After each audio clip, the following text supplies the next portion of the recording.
So your company did an interesting kind of thought project recently where you guys took a look at what you thought the hotel industry would be like in 2050.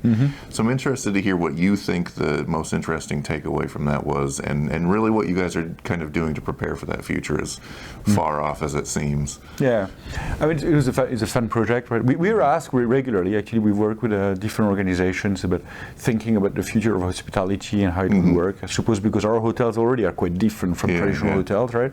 So we're often involved in this kind of project, and innovation is key to our brand. You know, it's hard to see as far down the line in 2050. The good news is we think there's still a definite need for hotels, and we see it across the world. Tourism movements, number of people traveling keeps on increasing across the world. So, and that's why we still see across our entire portfolio very strong occupancy rates. So there is a future for hospitality to start with, which is the good news. Sometimes we were questioning. What we think is important today already, and is going to continue to be the trend, is that hotels need to be hotels to start with, and not try to be everything and anything else. And hotels need to embrace technology and allow consumers, guests, to connect in and decide when they want to interact with the hotel. Guest is king, right? And our view and what we're trying to roll out is an experience whereby our guests can book through our app, check in, download their key, go to their hotel room any hour they want, right? Not the typical 3 p.m. kind of check-in, 11 a.m. check-out. They really book exactly what they need, when they want, for how long they want. Be able to control the entire stay through their smartphones, control their room through a smartphone, be able to order food, have information whatsoever. And as and when required, also, why not meet with people at reception, etc. We think this experience, this kind of more digital experience, will obviously be the key marker over the next few years, what's going to transform the industry, both from an operation perspective as well as from a guest experience perspective.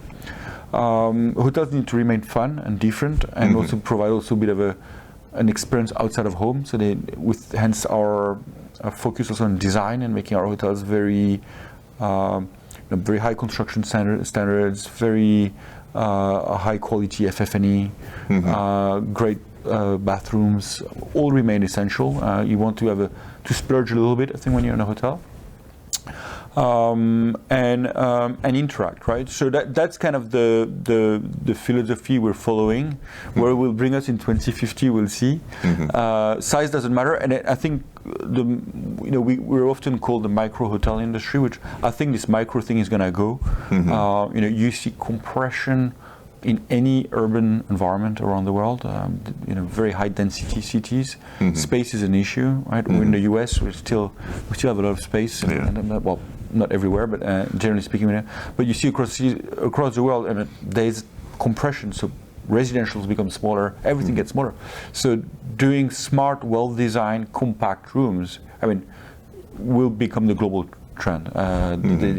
You cannot have any decent return on investment on very large splurging the real estate, and therefore we think we're on the right track.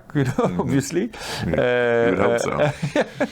And the 34 investors that have building hotels with us certainly hope so as well. But and we're seeing it. Look, honestly, joke apart, we see our portfolio. That's really good news.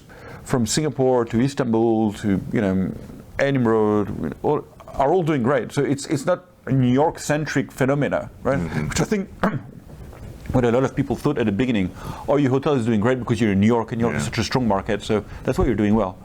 It doesn't prove anything, kind of, right?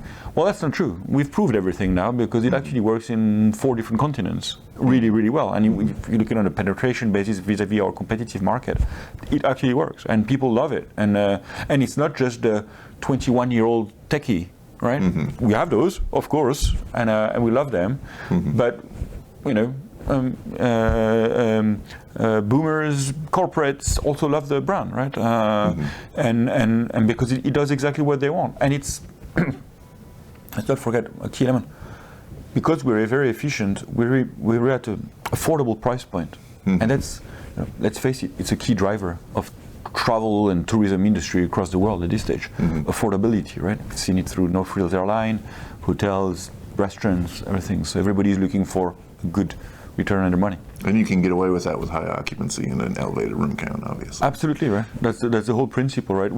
The hotels are expensive buildings, generally speaking, because they're or were expensive buildings, because they were a very inefficient piece of real estate, right? Very large rooms, lots of space lost in public areas, facilities that nobody uses, and so forth. We've brought back, if you want, the efficiency in the building, and the benefit of that is this means the hotels are more affordable to build, and therefore we can generate very healthy return at reasonable room rates, right? And so it's win-win, right? Win for the investor, win for the consumer who can stay in the city center location in San Francisco at a good price, and with an innovative experience, which is independent and different, I suppose, which is what people are looking for. Well, thanks so much for your time, Hubert. Sean, I really it's a pleasure. appreciate it.